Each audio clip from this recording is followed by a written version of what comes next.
everyone, and welcome back to Geekvolution After Dark. I'm Captain Logan. And I'm Merrick. And this is our Patreon exclusive show that just tonight we're making less exclusive, at least for the live portion. So for folks that are confused, and I'm seeing with the live comments that there are some folks that are very confused, let's explain what's going on this evening. So first, we'll talk a little bit about what Geekvolution After Dark is. Again, our Patreon exclusive show where twice a month, every other week, Eric and I write down some topics and we chat about things that sometimes we wouldn't usually talk about on the channel, sometimes things we talk about more at length than we would usually have a chance to deal with on the channel, and but mostly just an uncensored that dope channel. No, we all know. We can fucking swear and shit. we sure can. Just no holds barred, uncensored. Gonna talk about whatever we want to in any way we want to. Already quite a few people in the chat and watching right now. Thanks a bunch for being here, folks.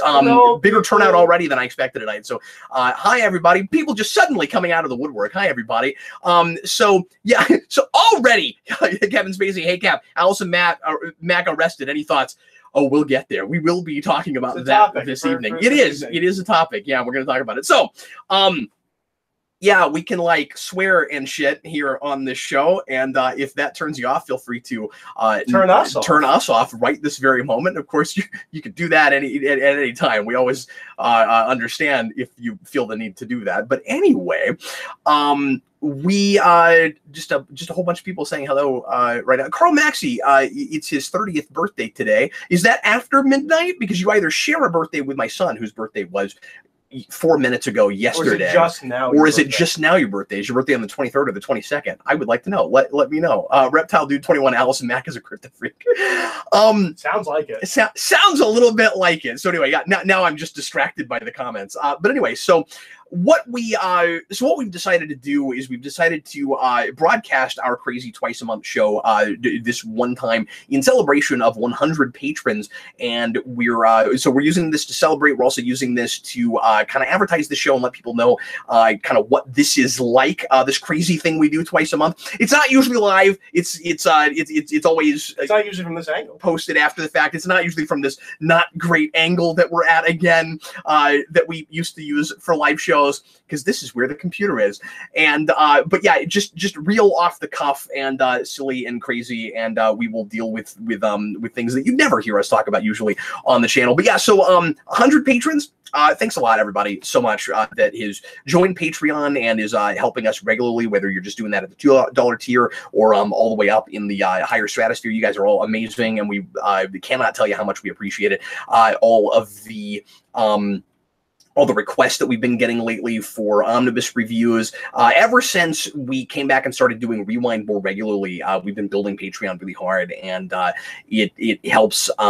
It helps us immensely, and helps us keep things going. So really big deal, really amazing of you guys. So thanks a bunch for doing that. And did we say this is because we hit 100? I just did. Oh, yeah, I sure did. Yeah, absolutely. No problem. It's late. It's after dark. We have been drinking just a little bit. That's another thing we always do for this show.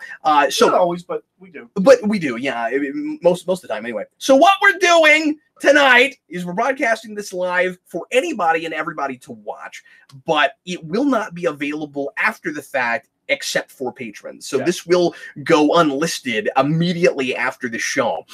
So if you're here right now and you don't become a patron, congratulations, you get to watch this. And if I'd be interested to know how many people in the comments are not patrons. I would too. Yeah. We've got about 50 people here right now, and I would imagine that a good chunk of them probably are not patrons, because that would be half of our Patreon. Yeah. That's how math works. Yeah. It's just like 100, and half of that would be 50. And they would all be available at midnight on a Sunday. On a Sunday, yeah, which is a weird time to broadcast. But this is when we usually record this. We do. We sure do. Kevin Spacey wants to know if, not the actual Kevin Spacey. I know. It's our comment. You know, it's our commenter, Kevin Spacey. And I won't read the rest of that even on After Dark. But I will go on record to say, on this show anyway, that you'll hear me say things I usually wouldn't talk about on the channel.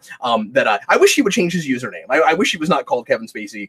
The rapist. The rapist. Yeah. I wish he wasn't doing that. I do think it's in poor taste at this point. Hey, Cap, ever said the word fuck? No. Never.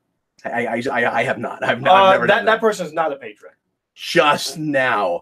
So you can count that's one not patron. Yeah, so that's what we're doing this evening. So we are going to take questions throughout the show. Before I moved here, Cap quit swearing. I surely did, God damn it. So what we are doing tonight is we're going to be answering some questions throughout the show. I haven't even mentioned this. We have our chat moderator with us, Danny Nixon, and he's going to throw me questions throughout the show. We're going to start with a topic from Eric, like we always do with the show, and periodically Eric and I are going to throw topics out. I'm going to do something a little bit later that, if you'll permit me, Eric, is going to require me to do some talking and everybody else to do some listening. I'm not even going to tell you what that is yet, but it's something that will be maybe fun for folks that that are not patrons. And I'll just say that if you're tuning in now, you're going to get to hear something that it will be months and months before you'll have a chance to look at. That's all I'm saying. Do you have any idea? Do you have any idea what it is yet? Has something to do with Morphomania. It doesn't. It has nothing to do with Morphomania or anything on the channel. But so look forward to that. It's fun watching Eric swear and wondering what I'm talking about. But it's about something that no one will see for several months at least. Yeah. Nope, no idea. Okay, cool, awesome. Well, I've been keeping this a secret. So anyway, but have you been keeping a secret from me? Yeah, I didn't tell you about it. Okay. I came up with this an hour ago and intentionally didn't tell you about it. Oh, then how would I know it? No, I mean the fact that I'm going to be doing this. Okay. Tonight. Okay. It is a thing you know about. Oh, okay. But I just mean I've been keeping it a secret that this is a thing that I'm going to be doing tonight. Yes, okay. Absolutely. Anyways, so, but yeah, so usually on the show, Eric and I throw out 4 or 5 different topics. We talk about them for an hour, or however many we have a chance to get to. Tonight, we're going to let you guys pick some topics as well. We're going to start right now with Eric. Feel free. It is not a XXX parody. That is not what we're doing tonight. So feel free to throw out questions right now, and Danny Nixon will log them. Also, anything that we're talking about this evening, feel free to ask questions about as we're talking or to respond to, and Danny is going to send me what he thinks are really good responses to things, and we'll try to have a dialogue with you guys tonight as much as humanly possible. Lengthy preamble, let's get started. Eric, what would you like to talk about this evening with 1 hour on the clock? Go ahead. All right. So my first thing, I picked 3 kinds of topics for After Dark. There's rants, might as well be GNNs, and then like weird random things. Mm-hmm. So this first one's a might as well be GNN kind of a thing. Yeah. So I stumbled on this YouTube channel. It seems like it's a conglomerate of channels that just kind of share videos, kind of, called PCP University. Hi, Connor. Hi, Connor. PCP University does these things that I love, and I wish I'd thought of it, because I would love to do one of these, and now I can't because I'd just be ripping them off. So it's a group of guys, and they do lectures, like college lectures, and they take turns about whatever the fuck they want to talk about. Okay. So I watched I'm 3.5 hours into their 4.5 hour long overview of the Final Fantasy series. Interesting. And then I listened. So when you say lectures, do you mean? I mean, there's a whiteboard. Okay. So they're not just rambling on; like they have a plan. Yeah. They kind of have like an outline. Oh, that's really interesting. Yes. So it's like a TED Talk if they just never stopped. Yes. Interesting. There's that one, and then that same guy also did one on Kingdom Hearts which I was listening to today. It's 3 hours long. I'm 2.5 hours into that one. But he explains all of Kingdom Hearts. Kingdom Hearts is really confusing, because it's Kingdom Hearts. If you know Kingdom Hearts, you know it's dreams and memories, and it's all very weird. But one of the things that keeps coming up in his thing about Kingdom Hearts, he's like, yeah, and this does this thing from 1, and this undoes this thing from 1, and this undoes this. Like once you get to 2, like that seems like where the entire mythology for the story was really built from. The first one wasn't intended to be a series. So the first one keeps getting contradicted as we build out this universe.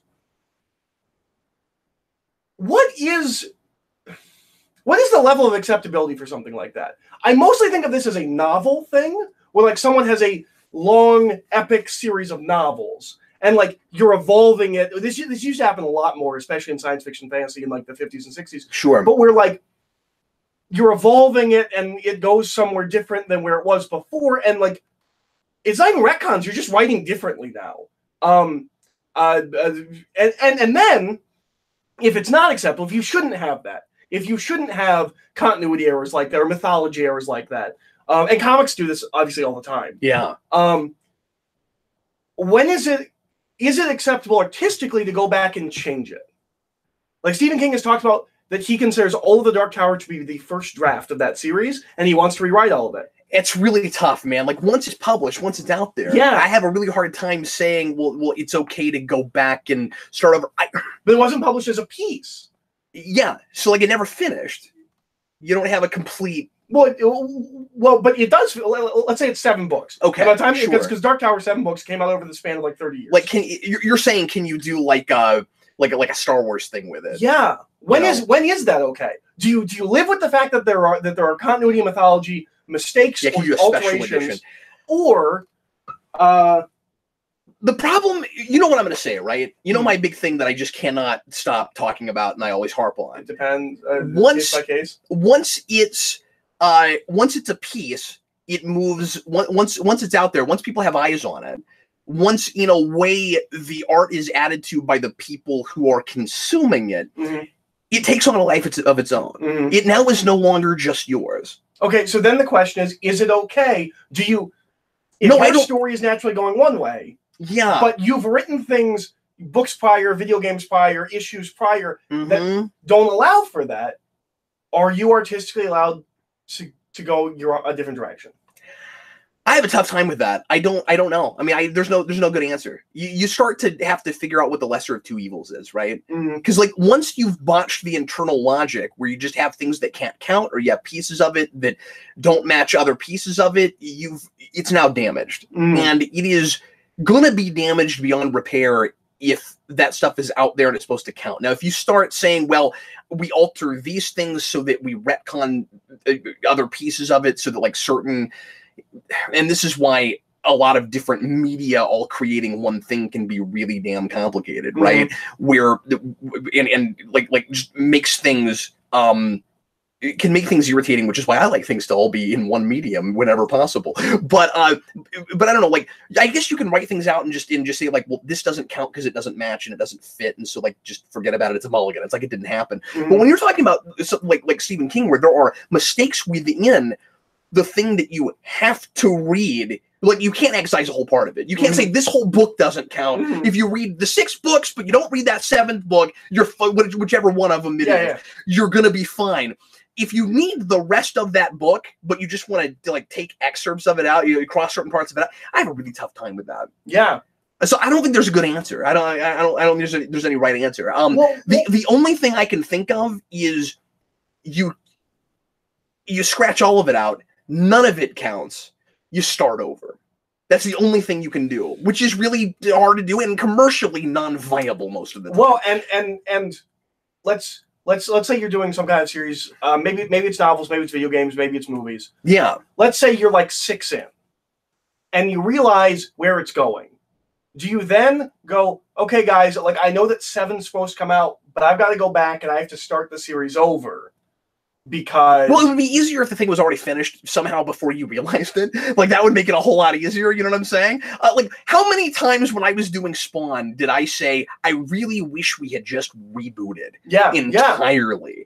And like forgetting Dark Tower, just looking at other like ongoing mythologies where it's like you hit a point of no return. The whole thing just doesn't make any fucking sense anymore. Now is maybe the time to start over, and you take the things that worked. McFarlane tried to do this over and over again, right? Where he would say, well, just ignore the things that I'm ignoring and take the things that I'm saying are canonical. If he'd done it one time, it would have maybe been a little bit easier to handle, where it's just like, we made so many mistakes. Basically, he just has his own kind of crisis in the middle of everything. I mean, I kind of wish that he had done it out of like a story thing, but then later we did that with Spawn, and it still didn't work. You know, later we still said, here are things that count. We're gonna keep what we like, and we're gonna throw away the rest. Yeah. But we're also when we change our mind. And you remember what he would do? He would go in and he would say, he would try to impress you with his knowledge of his own continuity by giving you timestamps, by giving you like footnotes, saying this is the issue where that happened.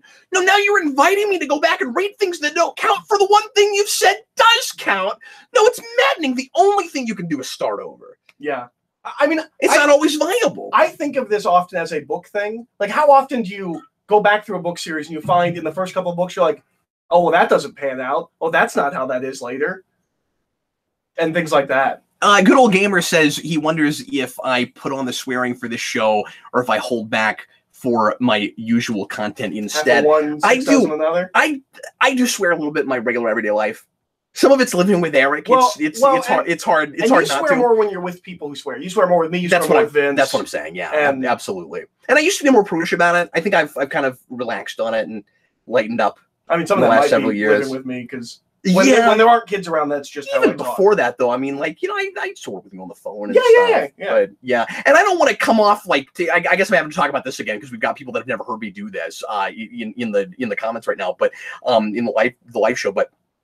I don't want to seem two-faced about it. I don't want to. I don't think that I'm a hypocrite about it. You know what I mean? Where it's like I present myself as someone who never swears. I freely admit on the channel that I swear sometimes. I just want to create family-friendly content, so I don't do that. This is not family-friendly content. No, that's why it's airing at midnight. And why it won't still be on the channel when we're finished. We have, I think, one video where we do a lot of swearing that has stayed on the channel, and that's the RoboCop. Okay, there was a little bit there. I don't know if you bleeped that one or not. RoboCop was awkward because the big one is Deadpool. Oh, the spoiler cast for Deadpool. Because you didn't want kids to be able to watch I wanted to make a statement that kids shouldn't be looking at Deadpool anyway. So why do we need to make that video family friendly? And you can say that about a lot of other things, but that specifically, kids aren't interested in Sin City. You guys asked me to let you guys. You were okay. But my panel asked me to allow them to swear that night. Yeah, and I said, I'm not sure about it, but then, it would be a good statement. So we went ahead and did it. There's also swearing, not by you, but there's swearing on the commentaries that Matt and I did, because I was like, we're doing the Transformers movies. Would it be okay if we swear? I just don't know if I can deal with the bullshit of those movies. But anyway, so about your topic, that's the only thing I can come up with is just, like, if it gets to where the whole thing has fallen in under the weight of itself, what do you do moving forward? Well, and again, I keep going back to books because books are the ones where I see this happen the most. Do you concern yourself with, in book 1, I said there was the Council of Elders, and 7 books later, as I've built my world, there is no Council of Elders. Do I worry about that? Do you concern yourself with theoretically smart? Here's a line you have to draw. Here's the thing. We can both point to all kinds of continuities we love that have retconned things inside of it where the whole thing didn't fall apart, where you just have to live with some small stuff that just doesn't fit anymore. You know what I mean? Yeah. And like, this isn't a good example, but you have things like it was Angelus for a while, and then it was Angelus, and that stuck, and it was always Angelus from then on. You know, stuff like that. Or you've got a lot of stuff like that in Star Trek. You have a lot of that in Buffy in general. Yeah, you have the first, like his. I don't understand the first in his first appearance. Yeah. Why does he bring Angel back? Like, none of that tracks with what he is and does later. Well, we keep, like, with Star Trek, we keep retconning things with both Q and the Borg, where they're like, SF Debris talks about the 3 different Qs. Well, and the Klingons. And, well, yeah, sure. I mean, and just aesthetically, if nothing else. But, yeah. And, but I mean, like, but also, a lot of us Star Trek fans talk about Star Trek as this amazing, evolving, living and breathing world, at least up to a point, that for the most part doesn't have these insane giant continuity gaps, and they're in there, and there's a bunch of small ones. But the fact that you can have as much of it as you did without too much of that, and that keeps building on it, it's really impressive and amazing. And so it's easy to kind of ignore the stuff that didn't work. But when you have really big major things where you just have to forget about entire books or entire seasons of something. Well, I think most things you don't have that. Yeah. But I do think a lot of book series and a lot of TV shows too, you will go back to the early stuff and there will be lots of little bits that don't make sense. Yeah. Or like, well, we never mentioned that again. And how much, like, as a viewer, a reader, an experiencer of media, are you supposed to just be okay with it and be like, well, art is living and breathing. Yeah. And it's constantly changing. And the person who is writing this now is not the person who they were 10 years ago when they started it. You can't crystallize yourself. Yeah, that's true. But then there's the fact that, like you said, it's almost like you're talking about two different entities. Mhm. You know, you have the thing that is constantly evolving and isn't the same thing that it is now than it was 10 years ago. But you also have that person who's expected to keep it consistent, but as you say, isn't who they were 10 years ago. Well, and how many things have we seen where it starts with something that's not supposed to be a franchise or a series, and then it's just supposed to be another thing, and then there's certain things you're like, well, I wouldn't have done that if I'd known I was going to keep going. So you have to tinker with it. It's why in a perfect world you'd be able to create everything of a piece before anybody ever saw it. But then that gets problematic too, because sometimes a lot of your best ideas come from the fact that somebody looked at it. Yeah, yeah. And you know, I mean, I've talked about that a lot with Swan Year, with just my own personal stuff, where I thought about making all of that before I put it out. Boy, I'm glad I didn't. You know, some of the best ideas. The idea, the entire back half wouldn't have happened. No, because somebody said second sugar coma. Mm-hmm. If that had never happened, you wouldn't have the graveyard set. Mm-hmm. Like, I'm sorry, you wouldn't have the alleyway set. Mm-hmm. You know, etc. So, yeah, and at some point, like you have to, and you don't want to rely on this, but you do have to remember that everyone that loves the thing that you're creating knows that it's a fiction and knows that you're not infallible. Mm. And you can get away with some of those things if you're not relying on them and doing them intentionally and hoping that your audience is stupid, because 98% of the rest of it is consistent and works and makes sense. And maybe it's worth those gaffes. Mm-hmm. Yeah. Okay, let's go ahead and answer some questions. Folks, feel free to start throwing some stuff out. We're going to do 5 or 6 of these rapid fire, and then we're going to go to a topic that I came up with. Kelly Jones. Probably about Alzheimer. Says, could be. Just for that, I'm gonna put that later. No, we'll go ahead and do it. Kingdom Hearts feels like an open RP that just spun out of control. What is RP? I don't know. I don't know what that means. I don't know what that means. RPG. I don't know what that means.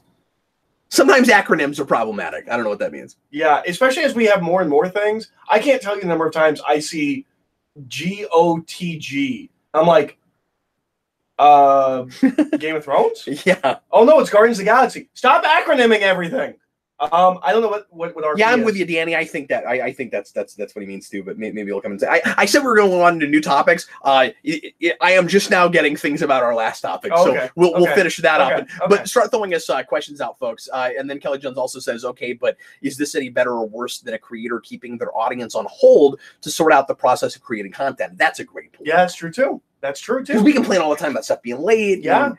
You know, and it's been 5 years since the last one of these. When are you ever going to get around to actually doing it? Are you even working? Yeah, exactly. You know, are you even a writer anymore? Yeah, yeah. Are you just resting on your laurels? Yeah. The Wanderer says, Capper Eric, have you ever played any video games that were based on or served as a sequel to novels? For example, the Witcher series, the Metro series, Parasite Eve, etc. And if so, what did you think of them? No, I've never done that. Not as far as I'm aware. I didn't know that such a thing existed. That's really interesting. The beginning and ending of my knowledge of The Witcher is that it's a popular series where you have lots of sex, and you get cards for the women you have sex with. Oh, all right. And that the main character is an albino sorcerer swordsman who's called the White Wolf. Very similar to the fantasy character of Elric, who's an albino albino sorcerer swordsman who's called the White Wolf. That's most of my knowledge of that series. Let's play that on Patreon. Rohith Dar. Hey, Cap, I know that you mentioned that you're a sucker for father-son stories. I am. Has your enjoyment been affected since you've been a father for the past 8 years? No, I mean, I think I'm that way even more so now. Do you feel that your investment has shifted from viewing through the eyes of the son to viewing through the eyes of the father? That's interesting. So sometimes I think it sometimes depends on like what the lens is and who the protagonist is, right? So sometimes the protagonist. For instance, I think Guardians of the Galaxy 2, I was putting my shoes more with Yondu. So okay. I think you're right. I think sometimes that happens, and sometimes not as much. Like with Field of Dreams, which is always my go-to example for the father-son stories that I just tear up at. And, you know, but you watched as a kid. Well, yeah. Well, that's a good point. Yeah. I'm like, saying when you newly experience things. But I don't know if I ever would have had that with Ray Liotta's character just because it's not focused on him. Yeah. Yeah. So that's a really interesting question. Connor Casey, hey Cap and Eric, have either of you kept up with the ongoing Channel Awesome controversy? If so, any thoughts on it? I know you have. I have. I've done quite a bit of research. Just know things you've told me. I watched a bunch of videos. Here's the thing. There's a guy named Mr. Mitakure, it's spelled weird, who did a series about all the Channel Awesome people, or the major Channel Awesome people, and covered all the like controversies that happened with all of them. And so when it came out, I was like, that's it? Like, I knew all of this months ago. Yeah, it sucks. It sounds like it's a lot of bad management. I really am glad I'm not a woman that worked on that channel. It seems like they got really mistreated, unfortunately. I'm glad I never tried to get on there because I considered it at one point. Yeah. I don't think we would have been a good fit for them anyway, but yeah, well, my biggest, just because we're not entirely comedy driven. My biggest hope is that, because that channel's basically dead at this point. Yeah. Is that the dissolving of that will get people away from the ripping off of the Nostalgia Critic videos, because that's so much content on YouTube, and I don't like it. Like, it works fine for him and a couple people. Like, I'm so annoyed when I click on a review for something, I have to sit through 10 minutes of story and bad acting. And yeah. I'm hoping we get. I'm hoping that gets us further away from Again, that. Don't want to feel like a hypocrite. I have done a series and now a second one that is like that. It's not all of your videos. But it's not all my videos, yeah. But yeah. And also, the thing I did with Spawn Year and what I'm doing Batman Year is an ongoing narrative. A lot of those is that AVGN thing, which I like AVGN, but we're like, it's not really, well, I guess some of Nostalgia Critic was ongoing, but you know what I mean, where a lot of it is just kind of these kind of standalone like absurdist things where there's not really an internal logic. It doesn't really make any sense. Yeah.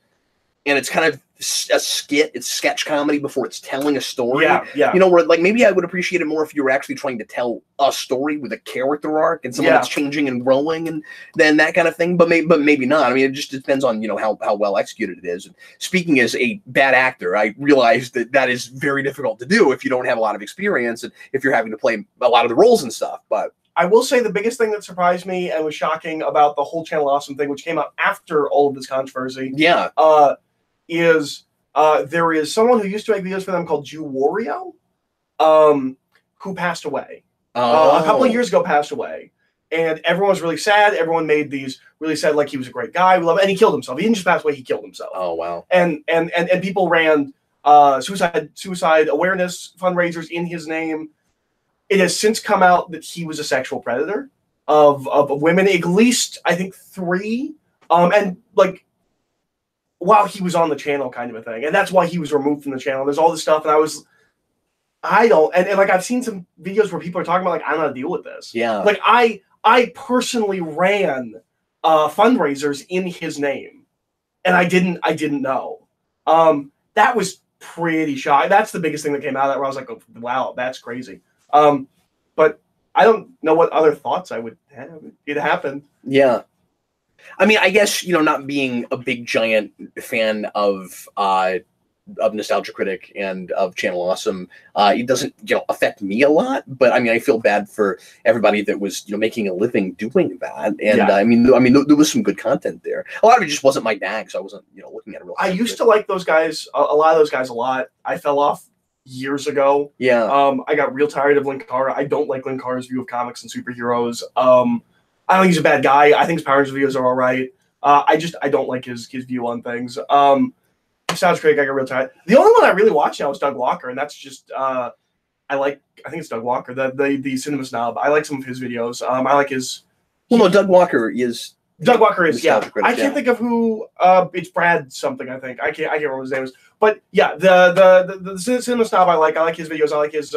Doug Walker, I kind of have the same thing I do with AVGN a little bit, which is really funny because, of course, like they're associated. They've done a lot of videos together, and I've never been a Doug Walker fan, but you know how I feel about AVGN. Yeah. I'm weirdly like a super fan of him, and I will never be able to explain that, and it makes no sense. And if you look at my content and things I've talked about, it's really, I don't know why that is, but there's just something about it. There's just an affect there, and I think he does really good work. I don't like the crude humor and stuff, but I'm able to get past it. I mean, that tells you how funny I think he is, and how sometimes insightful he can be. But it's more the comedy and stuff. My biggest issue with AVGN, not just AVGN, but all of his videos, is I wish he was. Sometimes he's too brief. No, that's absolutely true. He's too quick to say, I don't have anything to say about this. I'm like, dig a little bit deeper. And he's had to make way too many videos where he goes back and like does a more thorough job. Like just recently with Sonic 06, he's like, yeah, I half-assed that. Yeah. Well, and like I like his Monster Madness videos. They're too short. He does all of the Godzilla movies in like 2 minutes on each of them. Yeah. Like you can say a little bit. But he wasn't more. a reviewer first. He was a filmmaker That's first. true. And so it's never come naturally to him. That's true. And I think he's better at it than he gives himself credit for. I think he doesn't write enough because he doesn't think he's good at it. I really think That's that. True. That's true. I think he's got some massive insecurities about that. And I sympathize. But and he's better written than he's off the cuff. Wait, but he knows that. He talks about that all the time. But what I was going to say is, I think Doug Walker has the same thing that James Rolfe does to some degree, where I almost like him better when he's not doing his shtick. Mm-hmm. You know, like Doug Walker is more interesting to me when he actually is unscripted and just talking in front of a camera. Mm-hmm. Like when he he got a lot of heat, a little bit like I did, except of course he's a lot more popular than me. When Dark Knight Rises came out, and he was like, "Yeah, this movie doesn't make a lot of sense, and I don't understand this." And like when you can tell that he's actually speaking his mind, and he's not like forcing things for the sake of comedy. I'm like, "Oh, this is an insightful guy." That's the problem I've always had with his videos is. Are they reviews or aren't they? Yes. Right? And he That's doesn't always the big seem question. to know when he's making videos. Sometimes I just did this because it was funny, and sometimes no, this is a legitimate problem. I have this film, and I can't tell. And I don't think most people can tell. So I'm gonna go ahead and say this early and just get this out of the way because this is gonna be inevitable. We're already 35 minutes in. Are you okay going late tonight? Yeah, we can go because I think that's probably gonna have to happen. Yeah. There's a couple of things. There's one thing in particular later I would really like to do, Sure. and I don't want to run out of time. Good old gamer, if superhero popularity wasn't as high as it's been, would you still be going with this channel? What an interesting question. Would it be more Trek oriented instead or something? I mean, that's a you question. I think as far as Rewind goes, it depends on how if that show morphed into the same way it has, right? Because I don't know if the superhero genre didn't get as popular as it did in movies and didn't get more sophisticated, if the show would have gotten as analytical as it has. Because some of that is looking forward as I'm watching those movies and then going back and because you've said before you things, kind right? of started Superhero Rewind as kind of a joke. A little bit. And we've gotten, and what he means is just, I thought it would be funny to take the kind of analytical writing I was doing in college when I was having to write about literature and put that to something like more mindless, like superhero movies, and then show how some of them aren't as mindless as we thought they were, and just encourage people to think about their entertainment, and not to just, like something or hate something for, just straight up personal reasons, to find that difference between I like this and I don't like this versus it's critically working or not, narratively, right? And then they got more sophisticated. And so it kind of changed everything. It's impossible to say if the channel would still be going. I kind of think it would. But I also it might be more of a hobby than a job. Possibly, because I don't know if we would have built what we built. I don't know if it would have gotten even as popular as it has, or it could have gone a different direction. People might have liked the kind of analytical writing I do, and even like my and Vince's rapport, and then your and my rapport, and other folks that have been on the channel. It also could have been bigger than it is if you didn't have all of these companies making their content about all the geeky things, and it's polished and it's written and it's that's true too, appealing to the non-actual. But I was going to say it could have gone in a more of a science fiction direction. Yeah, and I could have built a following. Geeky. Yeah, but like I could have done Science Fiction Rewind earlier. I could have done More Geeks United, or excuse me, Rewind United, and that could have turned into more of the bread and butter show. A lot of different things could have happened. That's really interesting. Or it could have gone in a much more comic book direction. Where we kept it the niche, and it was more about the folks that were there for that. Let's do one more question, then move on to some other stuff. Okay, let's go and move on to some other stuff because I don't have another question yet. From Danny. Lots of folks have asked questions. Danny, please compile those, and when we get back to questions, go back a little bit earlier if you would. I'm just talking to Danny right now, and find some of those other really one or two of those other really cool questions before we get to some newer ones. Okay, so.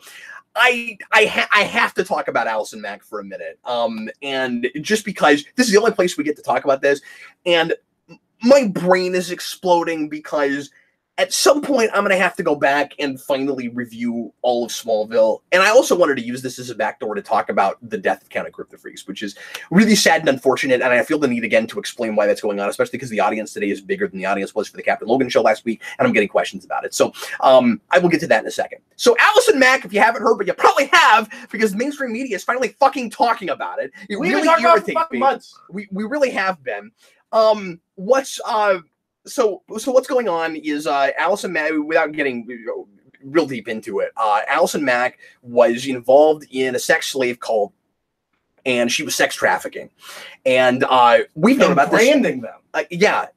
With their brand is their leader's initials and her initials mixed together. Yeah. And apparently she was brought in as a sex slave at one point, and then she started getting her own, and it's like a pyramid scheme for sex slaves.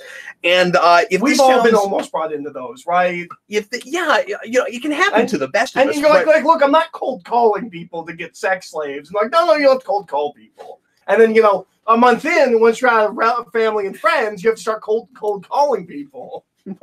That got dark quick. once you're out of family and friends, it's like I used to just bring the popcorn sheet to people I know, but now I have to go door to door. Anyway, this is a thing that we've known about for months, and a lot of people didn't even believe that it was real and that it was actually happening because the mainstream media hadn't picked up on it, and people weren't talking about it, and so it was still in rumor territory, but it was very clearly not a rumor. It was definitely happening, and she finally got arrested. There was a big thing that happened in Mexico, and he got picked up, and she ran. And she ran after the cop car, though. Oh yeah, that's right. Yeah, remember a couple weeks ago, she was chasing after. So the leader gets arrested, and she's chasing after the cop car. And now she's finding herself arrested. For those of you that aren't in the know, if you don't even know what we're talking, Allison Mack was Chloe in Smallville. Yes. She she's adorable smile on television. She's finally been arrested. Oh, and also there's the thing where apparently. Kristen Kurek has also been accused of being involved in this, but she's denying it, and nobody knows if she actually had anything to do with it. Kristen Kurek apparently said she went to a couple of meetings, and it wasn't, and she was like, "Yeah, this isn't for me," and left. Because obviously, I don't think they front load the sex slave stuff. No, obviously not. And when you look into these kinds of cults, a lot of the time it's months or years when you're involved in a thing like that before you even realize that stuff's going on. Yeah. Where you have to be, and you can tell this is one of those. You have to be invited in like the inner circle. Yeah. So you could be involved in that for a long time before you've actually done anything illegal yourself. Yeah. And when it's just completely unknowing, there's no way that you would be spiritual, feel goody. Exactly, yeah. And if you go back and listen to interviews with her, especially in recent years, she's real spiritual and ethereal, like you're talking about. She's got a real Zen thing going on, and once you know that, it's easy to read into this. But once you know about this stuff, it sounds like she's compensating. She's constantly talking about like charity work she's doing, and like it sounds like she's covering for something. Like now that we know about this, you can really tell. And the part of the reason I wanted to bring it up is because it bugs me that now the media's picked up on it. With all these with all these people that have been in the news for sexual promiscuity and for alleged rape cases and all these things, it really bugs me that this is bigger than all of that. It's bigger than all of it. Yeah. I mean, and I don't want to downplay any of that stuff. No, because the other thing is a massive system. Yes, exactly. But each individual this is a smaller system. But each individual case, I think we can say mostly is a lesser degree than literally owning sex slaves. How many careers have been completely destroyed when and in some cases where we don't even entirely know everything that went on. I don't want to say that anybody has. It's impossible to know, right? But it doesn't seem like anybody has been like unduly fired or like drummed out of Hollywood yet. It doesn't seem so. It doesn't seem so. It seems like everybody that has had consequences, they earned those consequences. But how was this at least not getting traction? And I guess part of the thing is she wasn't acting. She wasn't in Hollywood. I think if she'd had a show then, it might have been different. Yes. I didn't even think of that. Yeah. So like maybe nothing. She's not a name at this point. Unfair happened here as far as that goes, but it bugs me that it took this long before the media started talking about it. Yeah, it's weird. It just seems like sex slave cult would be bigger news, but maybe I'm wrong. And then the other reason I wanted to bring it up, like I said, is just because it's going to be weird going back to that show now and trying to talk about it. And Counting Crypt the Freaks is unfortunately dead now. I'm not going to be able to finish that show, which I hate. It really bothers me. I don't like to leave anything unfinished, and I loved making that show. I am going to cover Smallville in season overviews on Rewind, and that means that it will actually probably get finished now. There was always the question if Counting Crypt the Freaks would ever finish because there were so many episodes to make, and because it took me 6 years to do 2 seasons. And if I wasn't doing Spawnier and stuff, I would have gotten them done faster. 1.9. 1.9 seasons. Well, I had 1 episode left to go. That's why I said 0.9. Well, it's more like 9.5, right? Because I have 1 episode left. Yep. You know, like it wasn't a 10 episode season. You know, it was 10%. But anyway, I've got to I've got to go through that show, and it's gonna suck because I got to go through the first 2 seasons again now in overview form. It's gonna be really weird. But it's gonna take a little bit of getting used to going back and not seeing the cultist Allison Mack every time I see that character on screen. Do you think it will change the dynamic of her being the likable of the 2 girls in the show? No, because then there's the period where she is just as unlikable or more so. Yeah. But anytime she gets brainwashed or she has some kind of like mental what am I trying to say? Change where body something switch, affects her mind, and she starts turning into a crazy person. It's gonna feel like she's drawing on that part of her personality. And yeah.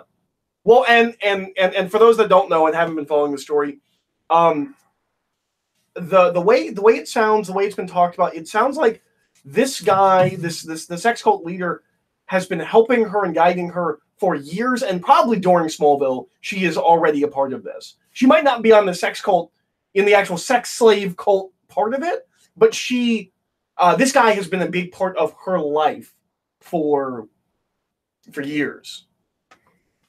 Yeah. And like I think she talks about how he helped her with her acting and things like that.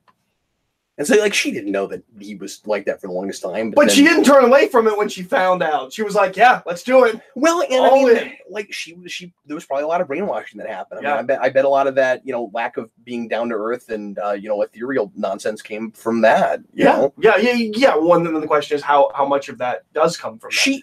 Maybe she was a grounded down to earth person to begin with. I don't know. I mean, she is probably to some degree a massive victim in all of this, but that doesn't excuse anything she did. I'm not sure if you ever watched the documentary. I mean, in the first place, HBO did about Scientology. I still haven't. You told me a lot about it. Yeah, it's wonderful. But they interview people who are ex-Scientologists, and they kind of have a thing where like they kind of talk about like how different it is living on the inside, and like how you do get brainwashed. What's like coming out of that? Somebody earlier in the comments was like, "Can you imagine a Smallville reunion now?" Yeah. It just wouldn't have her. It would be. Yeah, and apparently maybe not Kristen Krug, but we're all okay with that.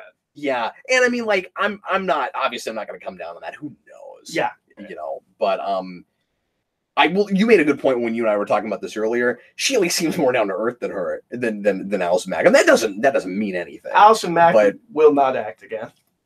Well, pretty clearly, yeah. And who knows, like, how long she'll be in prison for, and that kind of thing. But let's see. Grim Death Gamer, Rosenbaum and Welling, I hadn't heard about this, are interested in doing a Smallville animated series. Any thoughts? I mean, I would love to see some kind of reunion or something at some point that would be cool. That doesn't seem right for animation to me. No. Would that just be like season 11? Like, now it's a Superman show, but it's animated and it's a Smallville continuity. Or would you do like the Buffy thing, where it's like we go back to season 1, the way everyone like iconically remembers that we do? That sounds boring. That sounds boring as shit. And I don't think that's what it doesn't seem like that's what you would want to do. I think in the only cool thing to do with Smallville at this point is to rope it into CW continuity. And as much as I don't love that stuff, it would be really, really cool. I would go back and watch that episode. I mean, it would be really cool if we made that. If they did it, I would want them to canonically somehow have it be the Smallville universe birthed the CW verse. Oh, that would be the best, yeah. But then the question is, well, everybody's older. Like, you wouldn't want them to go back in time. You know what I mean? Animated. No, it's just voices. Well, yeah, but I'm not even talking about. I'm saying in a perfect world. I don't mean CW verse animated. I mean a live action thing that's in one of those shows. You see, I'm not talking about the animation, the animated idea. I'm saying that the tough thing, because people have been pitching this for years now. The idea that we would make that one of the Earths, and that we would get Welling and maybe Rosenbaum and whoever else wanted to come back. But the problem with all of that is I don't know how interested I am in seeing like the season 11 era of Smallville in live action past that, but then you can't go back to its heyday because everybody's grown up. Yeah. So like I don't really know how you do it. No, I get that. Why do you keep bringing that up? Because that's what the question is. No. I know that. But you can go back to the heyday with those actors in animation. But I don't care about that in animation. Okay. But is what I'm saying. But they wouldn't do that if it was live action. You're not running with me though. Yeah. What I said a minute ago is all I really want to see is a live action thing where that's in the CW universe, but I don't know how to do that and it be cool. Because you can't go backwards. Okay, I see. Is what I'm trying to say. Yeah. And then you can't go backwards. You can't really go backwards. No. So like I don't know how you I don't know if I would ever get anything that I would be satisfied with if we ever went back to that. But all I'm saying is I wouldn't be satisfied with animation. That doesn't seem like the right place for it. Mm-hmm. I'd also like to remind everyone, you can ask anything on this show. Yeah, there are no restrictions. Yeah, this is supposed to be after dark. It feels like kind of Captain Logan show with Eric here, and the occasional F-bomb. But yeah, and like no holds barred. We will attempt to answer anything. Like you don't have to softball it. You know, feel free. And we should have said that at the beginning. Yeah, I felt like that was implied, but I guess we should have said that. Okay, so we'll answer a few more questions now before we go on to Eric's next thing. Connor Nielsen, what was a profound moment in your self-discovery? Self-discovery, that's like a big, broad, I don't know. I don't know how to answer that. I can pin it down. The thing that immediately comes to me is the two books that I always say are like foundational for my personality. Oh, I see what you're saying. Okay, cool. I'm caught up now. The two books that I've always described as foundational for me as a person and for my worldview is 1984, which everyone talks about. I'm not convinced most people have read. I think most people talk about that have never fucking read it. But that and even I don't think anybody's read Animal Farm. I think they all saw the cartoon. Well, it does seem like everyone gets one or the other in the high school. That's true. And I asked people that question when they say they read Animal Farm. I said, "Did you read 1984?" And they said, "No, I didn't get that in high school." And I was like, "Well, that's fine." But no. The other book is a picture of Dorian Gray, which I have started but never finished. And I've never gone back to. Like it is one of my favorite books. I've never returned to it. But it is foundational in how I view people. Yeah. Because it proposits the idea that all people are naturally bad. And that is the first time I ever experienced that idea that we were fighting against our baser instincts to be good people. And that blew my mind. And really set me on the path of how I view the world and people. And that, yeah, most of our natural inclinations do seem to be the opposite of what societal inclinations are. It's just that was a really profound book for me at like 13. I don't immediately have great answers like that, just because I've talked so much about, and more recently Star Trek. Yeah, and obviously Star Trek is one of my big ones, and like it's easier for me to go to like fictional people in fiction that I look up to, like fictional heroes and stuff. Like Lex Luthor. Like in Smallville. Like Lex Luthor in Smallville, which sounds ridiculous, and it is. But a lot of that was I was really ambitious but kind of timid, and you wouldn't knowing me at the time. You know, I was always a really outgoing person, but not sure what my potential it was, and worried that I didn't have a lot. And so I would and I went through some weird stuff in the senior year of high school that I won't get into, but I had a period. It does not involve sex trafficking. It doesn't at all whatsoever. Not even anyone tangentially involved with sex trafficking. But when I was when I was a senior in high school, all I'll say is I went through a really bad breakup, and during the period before that, before the breakup, I felt like I didn't have enough confidence and enough of a spine, and so weirdly I looked to Lex Luthor in Smallville, who's this guy who's trying not to go down a dark path, and we all know where he's eventually going to go. But I just thought of it as, well, right now he's not there yet, and so I'm kind of patterning my behavior in not entirely, but the confidence, yeah, off of that character, and the notion of being that ambitious and not letting anything phase you and taking risks really appealed to me, and that was the thing I needed right then. And so I kind of imitated that. And it got me through, some rough patches. And eventually And he shaved his head. I don't know if anybody knows that, but you shaved during your that head. period, I did. I shaved my head for 3 months, and I thought it looked great with shaved head. I always thought that. But anyways, but other things. I mean, like I pointed to. Sorry, this question I was not prepared for. I pointed a lot to things that have shaped like my writing and my comedy and stuff, but I guess not as much worldview. And I think that's because a lot of that stuff was shaped by things that I read and watched really early, and so it's hard to even point to a lot of it, and say what exactly. Just things that were there, they're always there, like Star Trek, and like, and I don't know. There's early books that I think books I read early that I think had a big impact on me. Things like Treasure Island and stuff.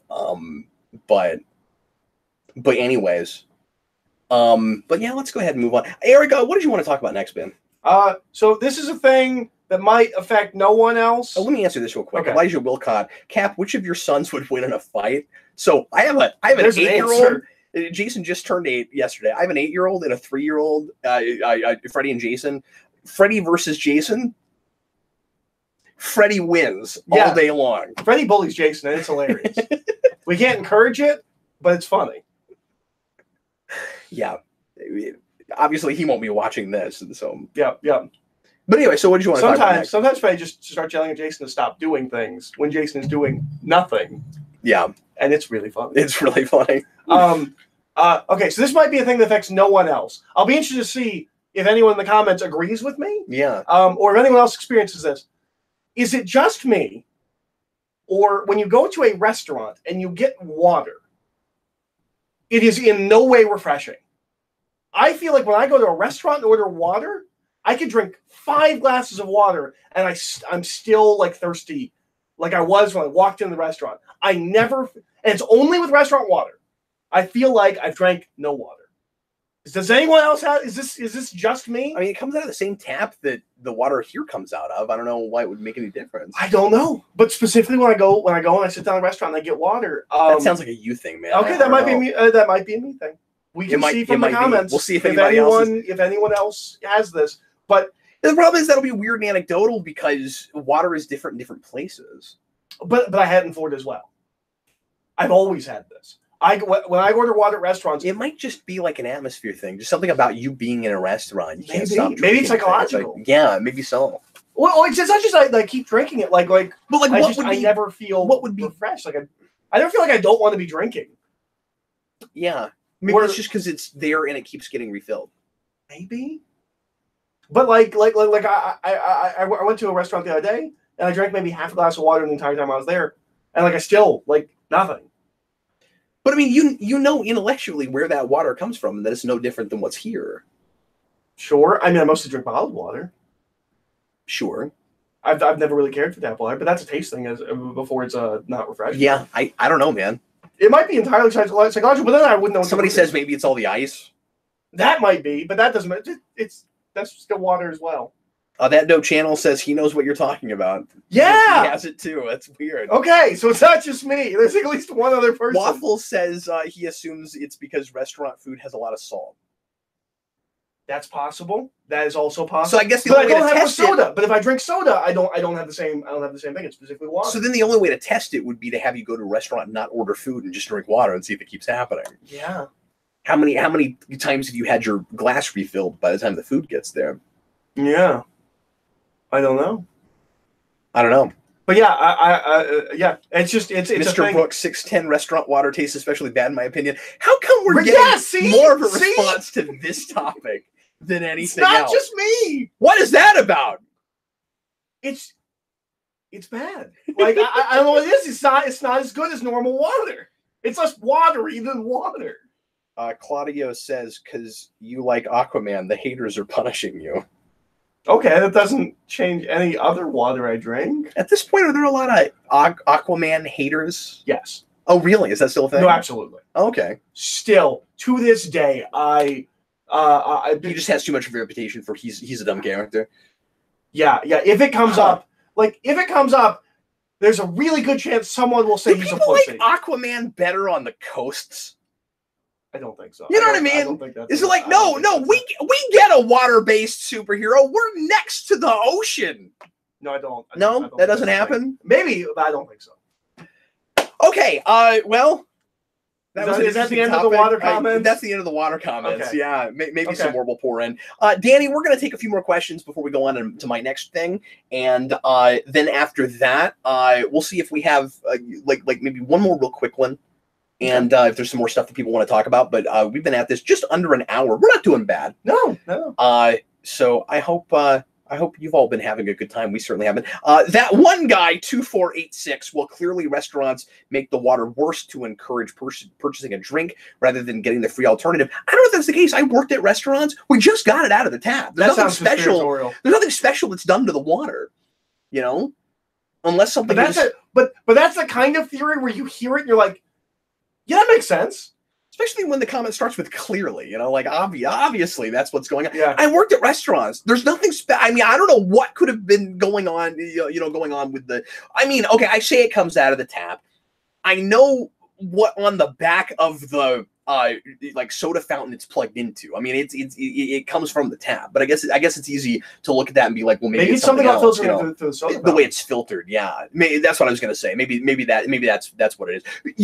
You might be right. I don't know, but I don't think you're right about it. I think it's just tap water. There's at least one other person that also knows what I'm talking about.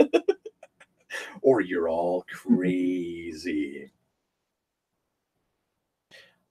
So anyway, I am waiting for another comment. The Humanator's here. Hi, Vac. How you doing, man? All right, Cap and Eric, can you teach us how to talk to girls? No, you can't do that? That's not a thing I'm capable of teaching. You just have to do it. Oh, I don't think he's saying like how do you drum up the courage. I think he just means like what do you say to girls? Like, I don't know. I'm very bad at this. So I've been I've been married for 10 years. 10 years this year. And Sarah and I have been together for 15. And this is not a thing I've had to deal with for almost half my life. Like the whole, you know, how do you, no, I just mean like being charismatic and getting girls interested in you. Oh, and like, I haven't had to deal with this in a long time. I thought you were saying being married is something you've had to deal with. That's not what I mean. No, just look at me. I don't know how to give dating advice because I haven't had to do it in so long. And it's completely changed. Yeah, that's the thing I worry about in even attempting to talk about this. But at least back in the dark ages when I was, although maybe it wasn't the dark age, maybe it was almost more like the golden age because we didn't have. If I went out with a girl, I wouldn't have to worry that she was staring at her phone the whole time as we were having dinner. Mm-hmm. That kind of thing. Like it's gotten more complicated. Socialization in general has gotten so much more freaking complicated. But I said freaking in the middle of After Dark. What the hell am I doing? Anyway, it's weird live, right? Like I have to keep reminding myself that we're doing the Patreon show. Yeah. But no, it's it's easy to go to the cliches, right? To the you know, be yourself. Girls are people. Treat people like people.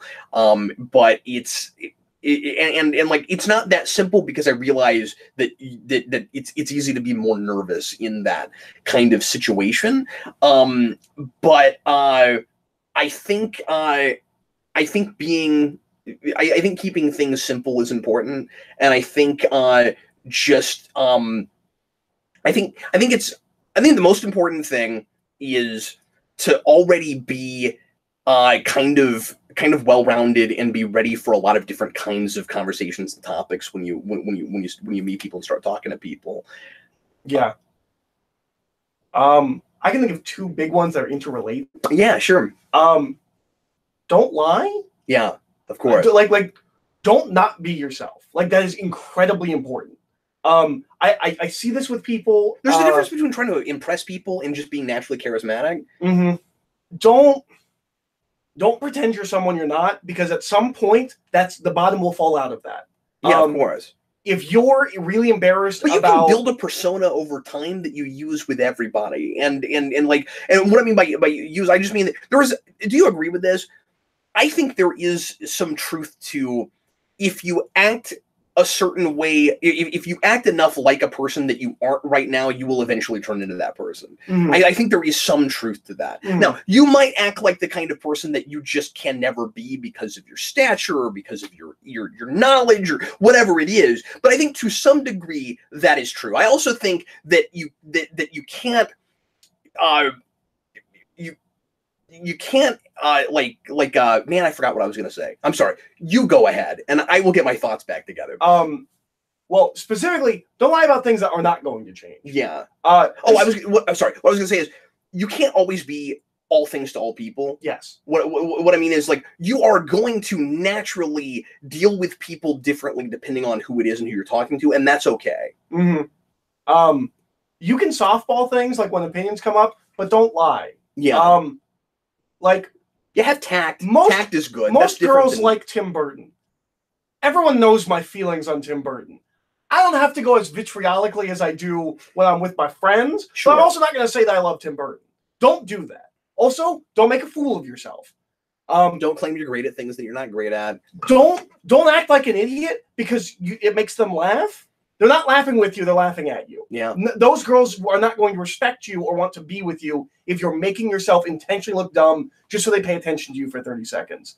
I think that's really important. I see people do that, and that it's really important you don't do that. You will never form a good relationship. I think you should also just naturally be friends with the kinds of people you would be friends with, and if they happen to be a girl and you're attracted to them, that's the time to act.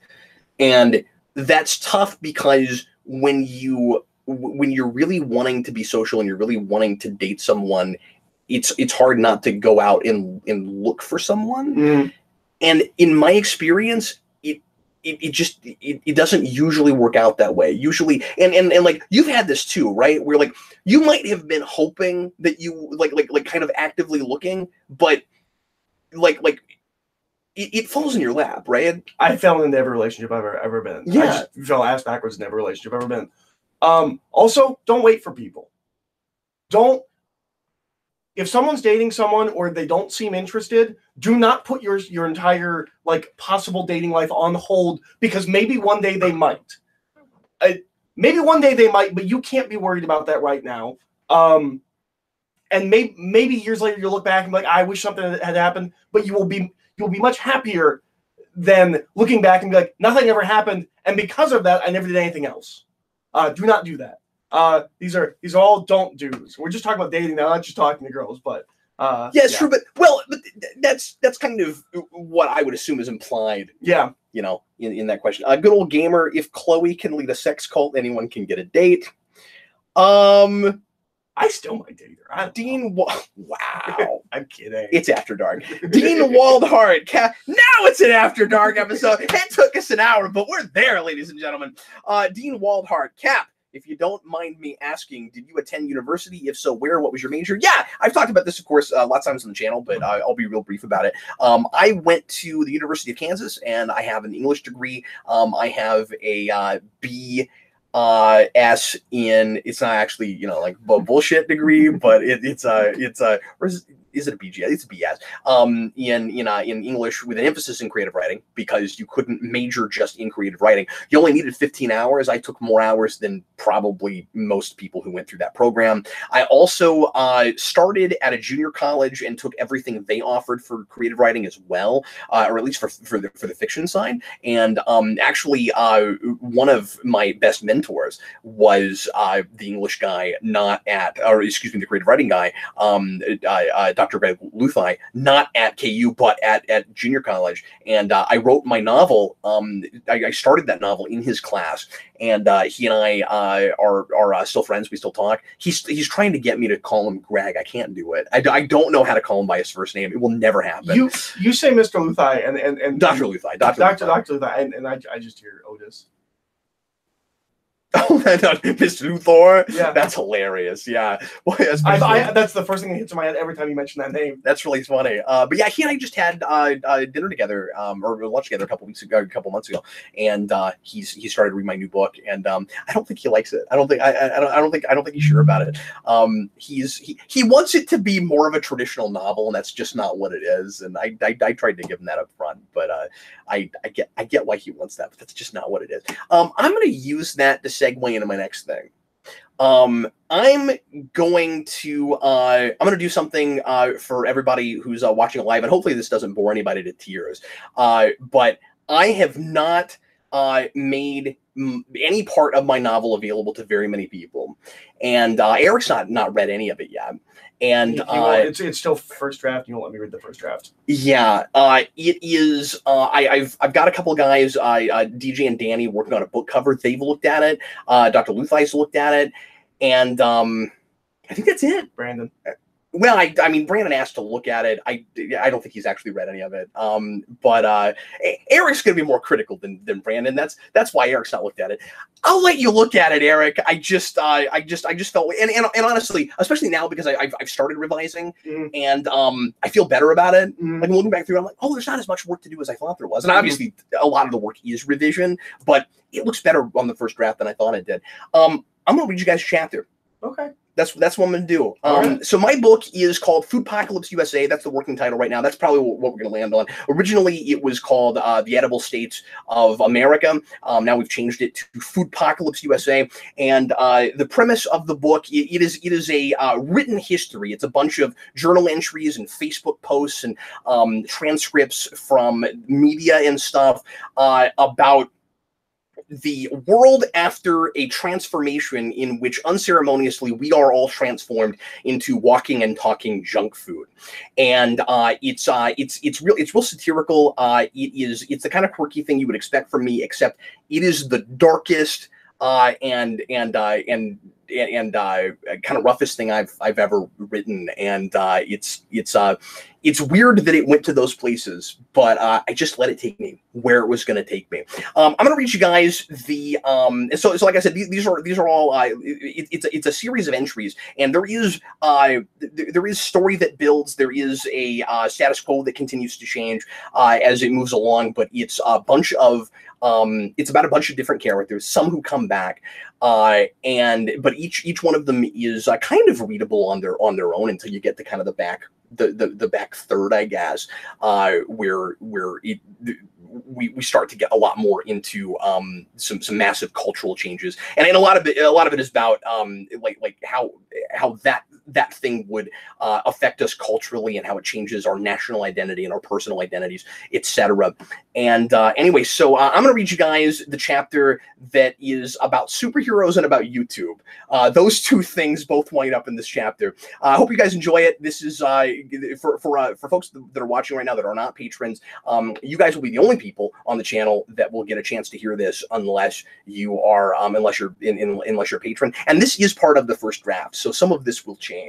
But I read this chapter recently, and it sounds decent. So anyway, without further ado, I'm gonna go ahead and read this. This will be my last big thing tonight, and shouldn't take more than about 10 minutes. So this is document 13. This is getting close to the halfway point in the just after the like the first third break. It's in kind of three sections, and each section is ended off by a. I thought about reading one of these, but each section is ended off with an entry about a serial killer who is a French fry box that murders people. And anyway, so this is document 13 about a guy named Bradley Fu. He's the CEO of the office supply chain Paper Pro and a fortune cookie. He's a walking and talking fortune cookie. So this is the way these characters work is they have kind of like stringy cartoon arms and 4 fingers. I made sure they had 4 fingers and they have like stringy legs and feet. And the only thing that's kept from their original human body is their eyes and their mouth kind of look the same. This is in Chicago, Illinois. It's a transcript of a YouTube video made on his channel Fortune 5000, giving advice for business people in post-transformation America. He has 1 million subscribers, and this is 7 months after the transformation. Here we go. Hello again, fellow travelers in the tumultuous sea of commerce. It is I, Fortune 5000, with another fortune for you.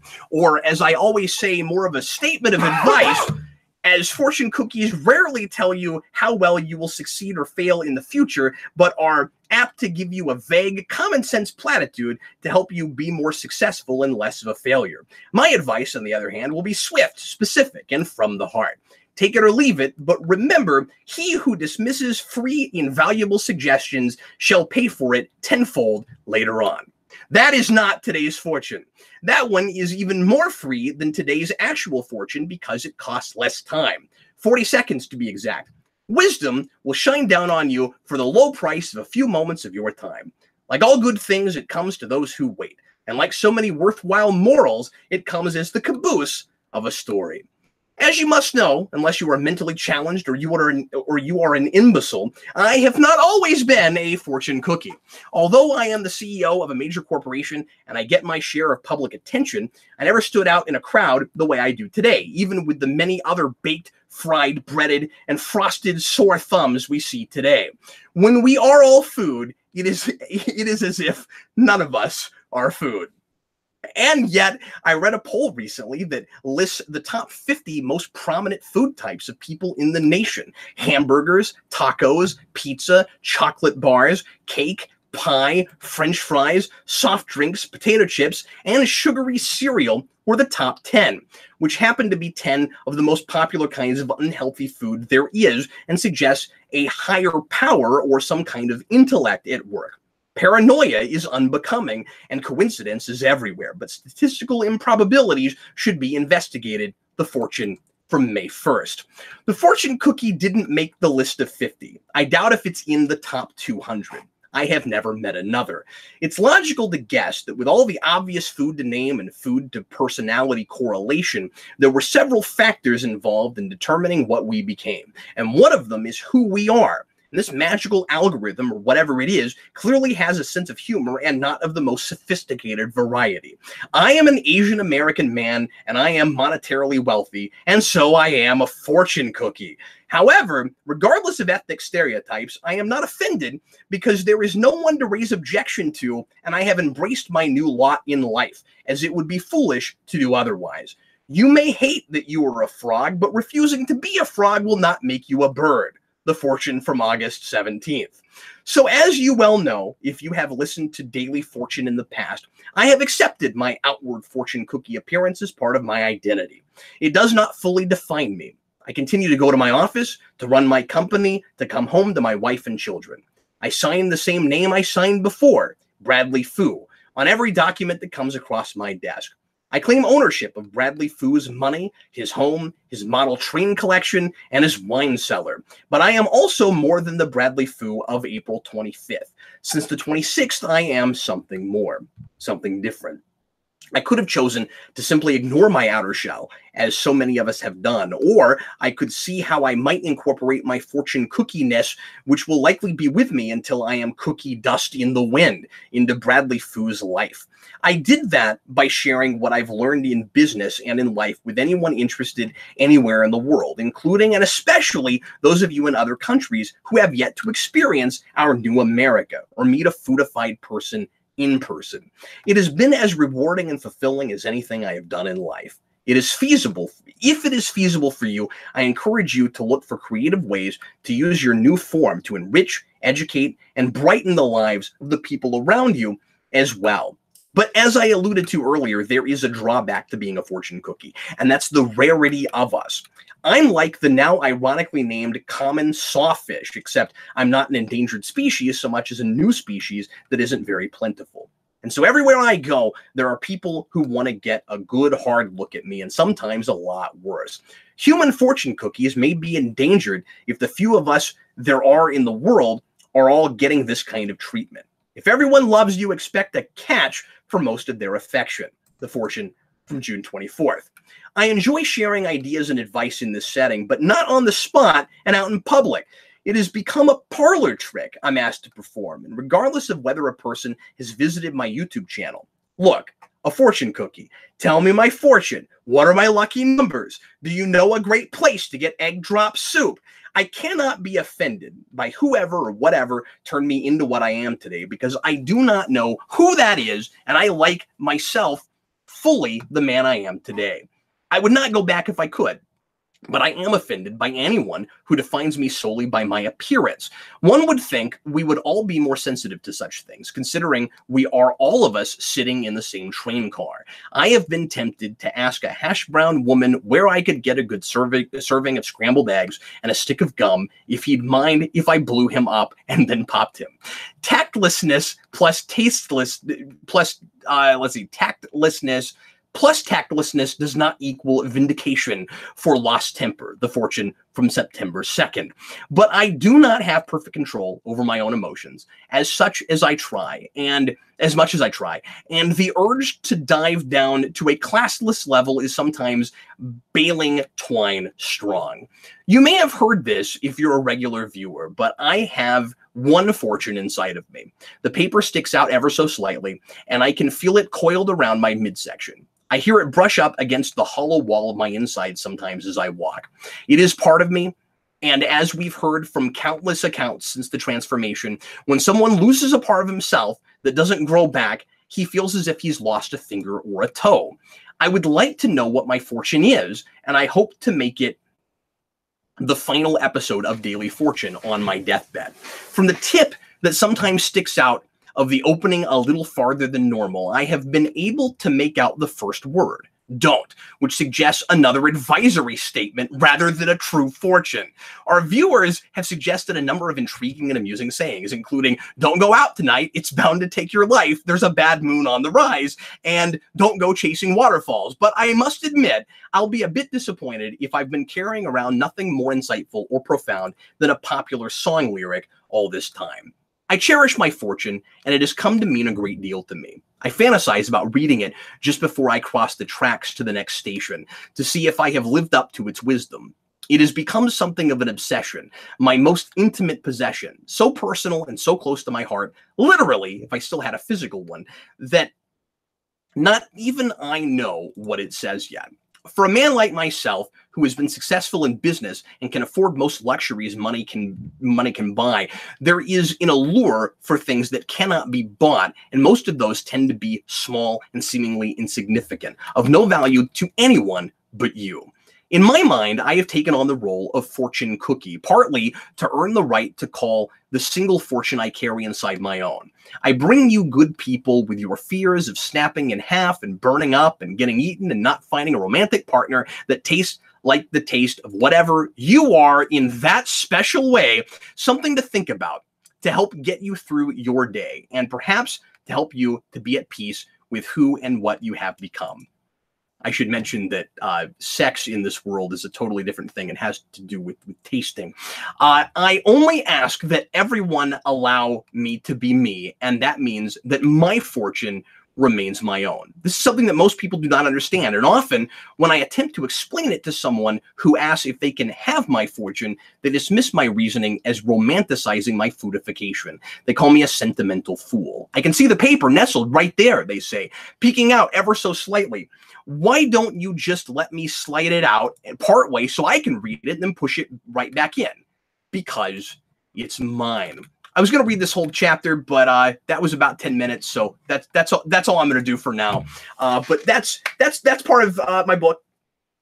So Okay, so I have a there you go. question. Yeah, This will be sure. definitive and canonical moving forward. Oh no. All right, so fortune cookie shape, kind of like this, right? Where Mhm. it's got the outside and it's got like kind of the prongs, right? Yeah, you're right.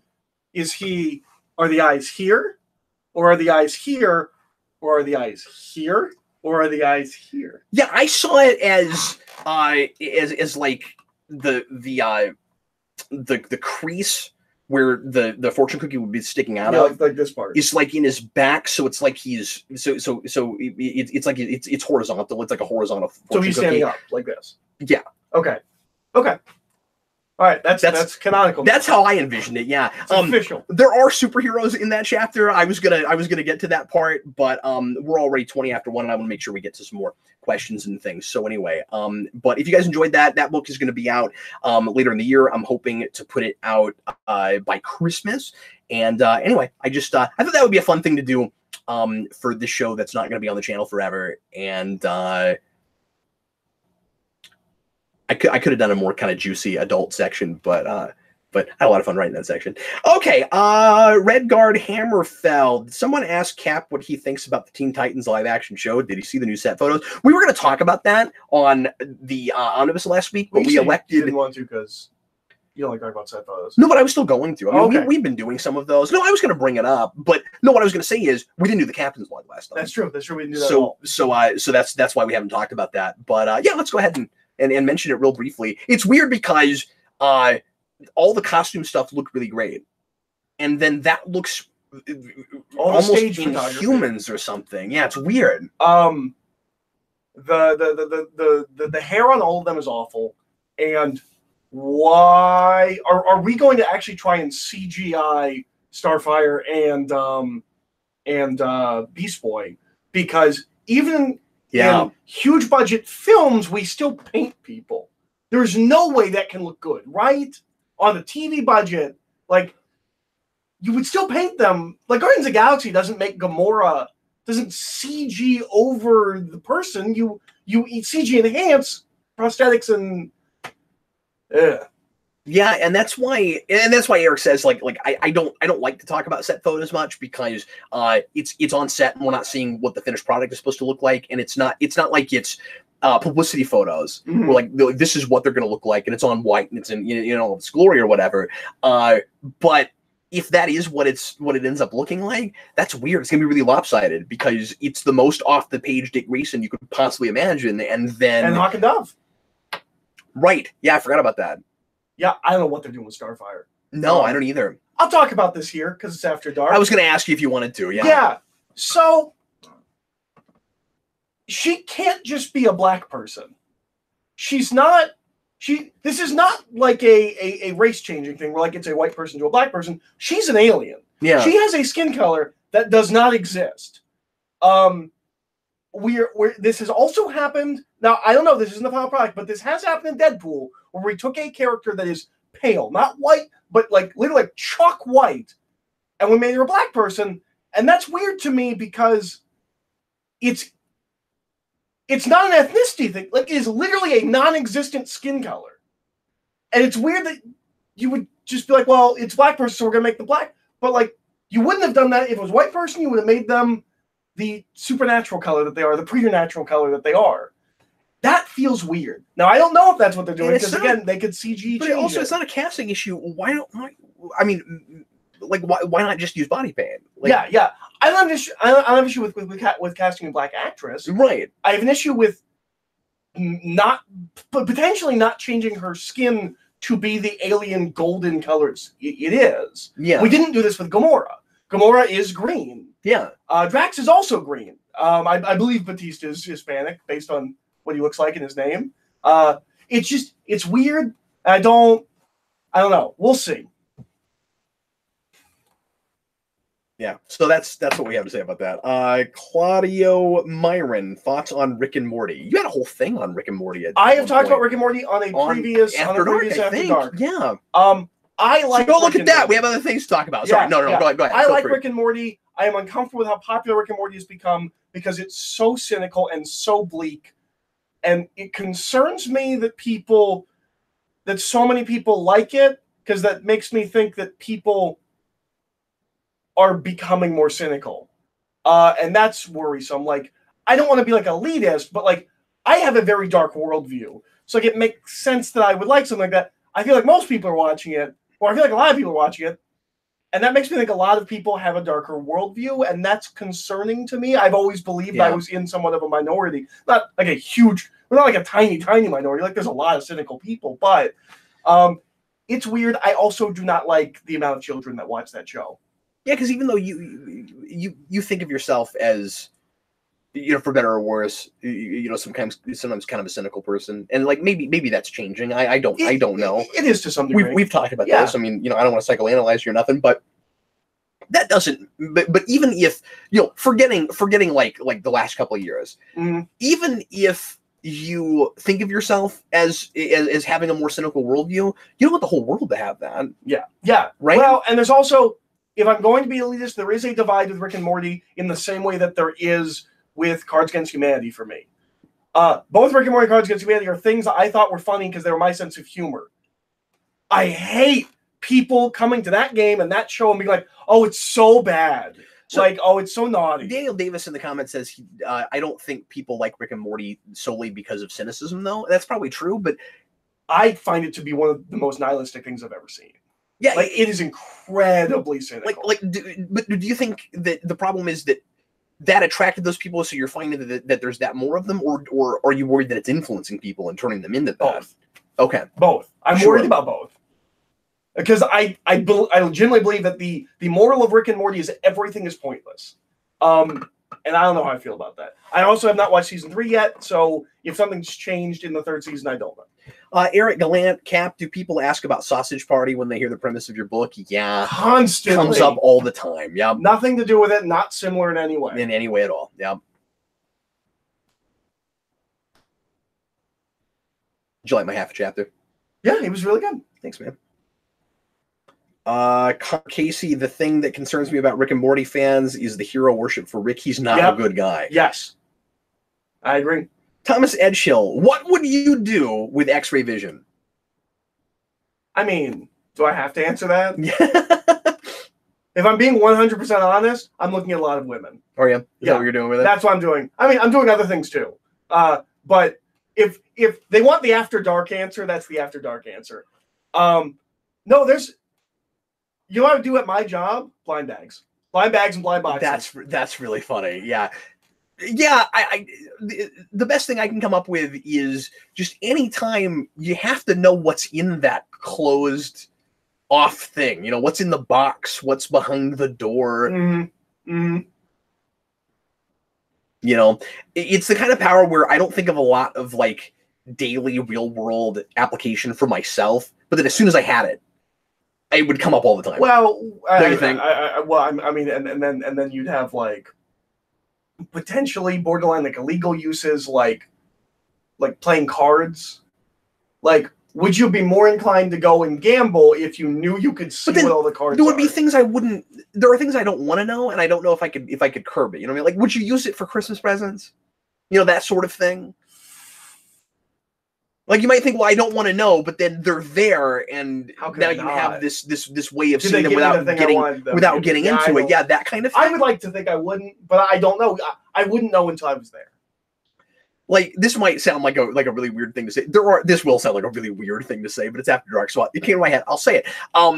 My wife and I are. This is where I draw the line. My wife and I are intentionally not finding out what our child is. I wouldn't use it for that. No, I don't think I would even have. I don't even think I would have the temptation to. Just because, like, I could have found out a couple weeks ago. What the gender of our next kid is going to be. Eric, do you have another topic? Let me see. Do you have a short topic? Let me see what my topics. We're gonna have to end here in just a couple minutes. Because I had 4 topics. I don't know where all this time went, Eric. Doing 2. Let's see. Have no idea. It's been an hour and a half. I don't know where all that time went. Thank you guys for being here. I hope you have had fun. We certainly have. I don't know if I have a particularly short one. Okay. Or one that I think would be just like a real quick, kind of a thing. I've been snapping a lot lately. I don't know what that's about. I don't know. I've been doing that a lot too. Yeah. I don't know. Do you want to save yours for other After Darks? Is that what you're thinking? Yeah, I could say one of them, but I don't know if it's a good like ender or like a particularly quick one. Yeah. Okay, you know what? One of them I can do is kind of a statement. I'll do it quick. Okay. Can we just put a memoriam on certain franchises and just go, this is not a franchise, at least as far as like films are concerned. Like there needs to be no more Terminator films. We could probably do without any more Aliens films. If you want to do novels, have to keep going because we have the license to a thing. If you want to do novels and comics, fine. Sure, yeah.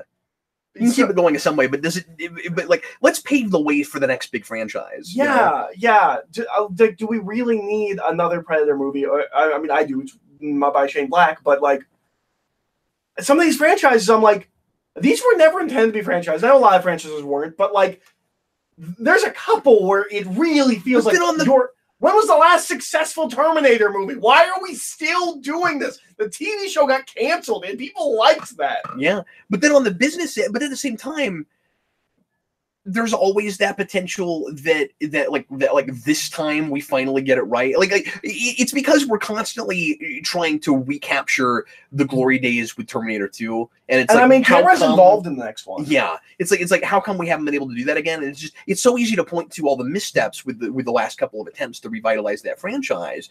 That like the TV show is different because it's TV. Mm-hmm. Yeah, it's a different format, it's a different structure.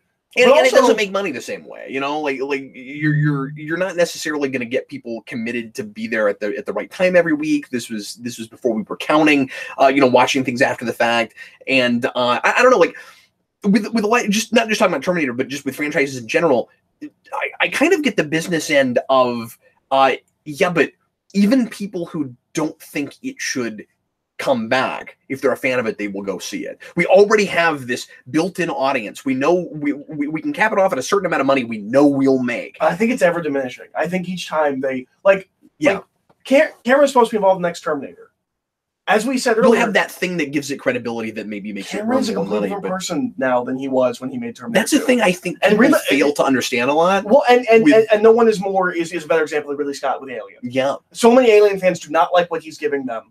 But that's what they wanted in the first place. Was like, why don't we let Ridley Scott come back and make an Alien movie? So I didn't mean to cut you off. No, you're fine. G Stone. I wonder if Cap has seen all 4 seasons of Rebels. Rebels has been on for 4 seasons already. Where is all this time gone? I watched a season and a half. Always meant to get back to season 2, but since I'm kind of not experiencing this EU, I like Rebels more than I like Clone Wars just because it's a recurring cast and it's a continuing story. But I don't. Everything I was into. The things I was really excited about for that, which was mythology stuff, I don't care about because I don't care about this mythology anymore. Busted Sim. Don't worry, Eric. Cameron has 5 Avatar movies coming. All being shot simultaneously. Yeah, I think it was 4. I think it is 4. Yeah. Are we going to see all 4 of those? I will. No. I mean, will they all actually happen? I'm not sure. I'm not either. But there is potential that they will all be released in some form because I will not be not be going to that. He is having all of them. I despise that movie. Written. Sorry, folks. Don't like that movie. They are all done. Oh, okay. He had he didn't. Wow. Yeah. Wow. He had 4 different writers work on 4 different scripts. And he's come out and said that basically the first film was just a special effects test to start the world to tell the stories he actually wants to tell. So I'm sure James Cameron. I'm willing to try it. If you say it's great, I'll go try it. But I don't need another preaching to the choir movie about the environment, Absolutely. man. I'm sorry. I'm also not excited. One of them is about the oceans of Pandora because it's fucking James Cameron. Not excited for that. Is it gonna be called that? Is it gonna be called the Oceans of Pandora? That's not a terrible title. No, actually, it's not. I guess, but it's real old school science fiction. I actually like that as a title. I was gonna say it sounds a little bit like an old like IMAX movie that you'd see at a museum. Probably directed by James Cameron. I don't know if you know that. Most of the ocean ones were directed by James Cameron. No, I know, and because he's obsessed with the ocean. He's obsessed with the ocean. Yep. Well, anyways, guys, throw out some more questions. We'll answer 1 or 2 more, and then we're gonna go ahead and get going. That dope channel, 4 different writers for 4 different scripts. That doesn't sound goddamn dangerous or anything. You remember Goddamn Dangerous? Well, from what I understand, I forgot all about goddamn Dangerous. I did too. God damn from what Dangerous. from what I understand, basically, thanks for that. he treated it like a writer's room. That was just an excuse to say that. Where he got 4 writers, and they all worked out the 4 films, but he did not tell any of them which ones they were writing, so they wouldn't intentionally like hold back ideas for like what they think a film would like. I want to work on this film, so I'm gonna hold back this idea and put it in my movie. Yeah. They didn't know what movie they were being assigned, so they worked it out together. It sounds more like a TV writer's room. Oh, weird. Yeah. Daniel Davis says, any interest in returning to Bat Chat? I know you take breaks, but was just wondering. Yeah, I want to. That's the thing I was doing with. Well, no, I have one. I mean, I was doing with Dan's News. Oh, I forgot about that. Yeah, we came back and did a few. I forgot about but that. Then he got unavailable, and he's been moving and things, and I've got so much on my plate. I just haven't pursued getting back with him on it. I talked to him recently, and I think he's more in a place where maybe, I don't want to speak for him, but maybe he could get back to it soon. I don't know. I'll talk to him about it. But I've been trying to streamline things and focus more on Rewind, and that's actually a thing I've been thinking about, where I'm like, do I want to tack that one more thing? I mean, maybe we'll occasionally throw one out until we eventually get through all of the animated series. But yeah, I'm not gonna say that won't finish. It's not like Crypto Freaks. I meant to finish talking about that earlier, and I didn't. The thing with Crypto Freaks is, if you didn't hear me talk about this last week on the Captain Logan show, the last episode I posted was blocked worldwide because of copyright. I can't post it in the form that it was in, and even not, and I can't monetize it, much less knowing if people can even see the thing, which was the problem with Rewind, and the reason that I had to start making those audio only, which has been really nice because I'm able to make them more often, as you've been able to see. But with Crypto Freaks, I can't do that show that way. It's a shorter show. There's visual comedy that where I'm using a lot of the screen grabs. I think it would be sight gags. Detrimental to that show if I did it that way. So it's going to have to go to the season overview format. And again, like I said earlier, I hate that, but it probably means that I'll actually end up talking about all 10 seasons at some point.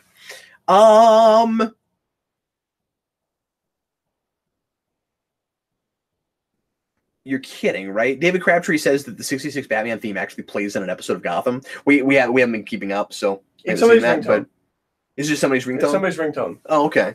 I think. Is it in one we watched? I'm pretty sure that's a thing we saw. Oh, okay. I have heard a couple of things about the latest season, and it sounds dumb. People are saying it's good. Maybe it is good, but I've heard some things about the Joker kid, and it sounds really dumb. Oh, really? But like, can I tell you, dumb or dumb for Gotham? Can I tell you what it is?